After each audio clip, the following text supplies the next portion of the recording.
โครงการการเมืองเป็นทฤษฎีปฏิบัติของพรรคเปรียบเหมือนทวนไฟเยืองทางให้แก่ประชาชน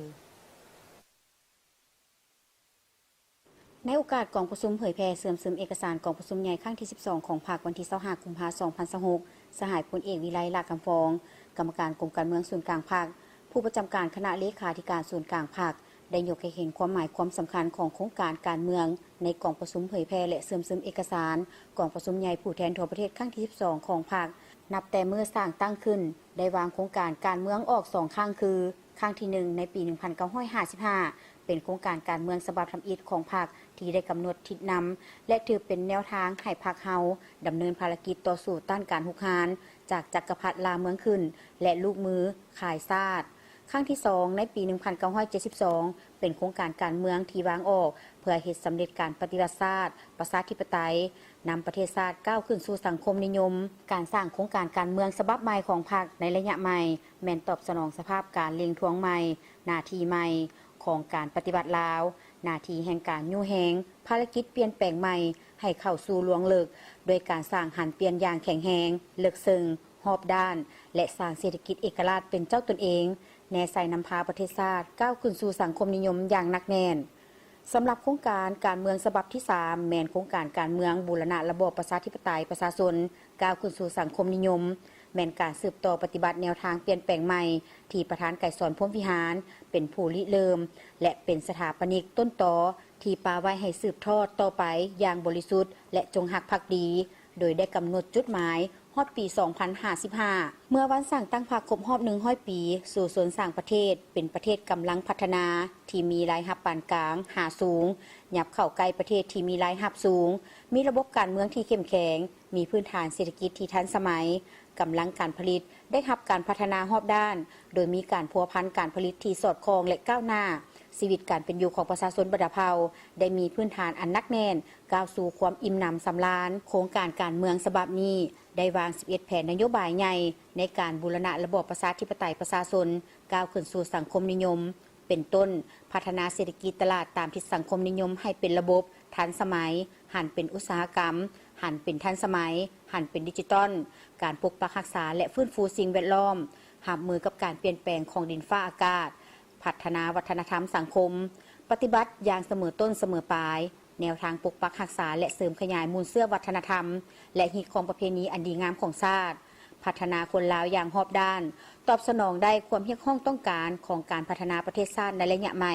สร้างเงาพลังป้องกันชาติป้องกันความสงบทั่วปวงส่วนรอบด้านที่มีความหนักแน่นเข้มแข็งและมีแบบแผนทันสมัยยึดมั่นแนวทางการต่างประเทศของพรรคสร้างเงื่อนไขอำนวยให้แก่ภารกิจปกปักรักษาและสร้างสาประเทศชาติสร้างพรรคให้ปลอดภัยเข้มแข็งหนักแน่นรับประกันการกำอำนาจของพรรคให้มีความมั่นคงสร้างรัฐประชาธิปไตยประชาชนที่ปกครองด้วยกฎหมายเสริมขยายมหาสามัคคีทั่วปวงชนปฏิบัติแนวทางมหาสามัคคีทั่วปวงชนอย่างหนักแน่นเสริมขยายสิทธิเป็นเจ้าของประชาชนอย่างบ่หยุดยั้งเพื่อเฮ็ดให้โครงการการเมืองของพรรคได้รับการจัดตั้งผันขยายสู่ลวงลึกพรรคประชาชนปฏิวัติลาวต้องสืบต่อยึดมั่นอย่างเสมอต้นเสมอปลายบรรดาหลักการและทัศนพื้นฐานในการยู่แฮงการจัดตั้งปฏิบัติแนวทางเปลี่ยนแปลงใหม่ของพรรคโดยเฉพาะการเปลี่ยนแปลงใหม่การแสวงหาสัจธรรม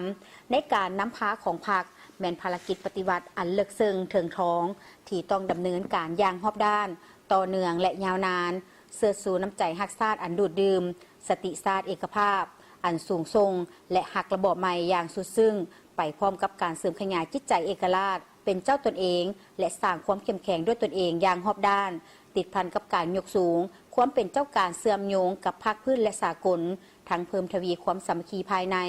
มีความเป็นเอกภาพสูงทางด้านการเมืองแนวคิดการจัดตั้งและการเคลื่อนไหวในทั่วภาคและในสังคม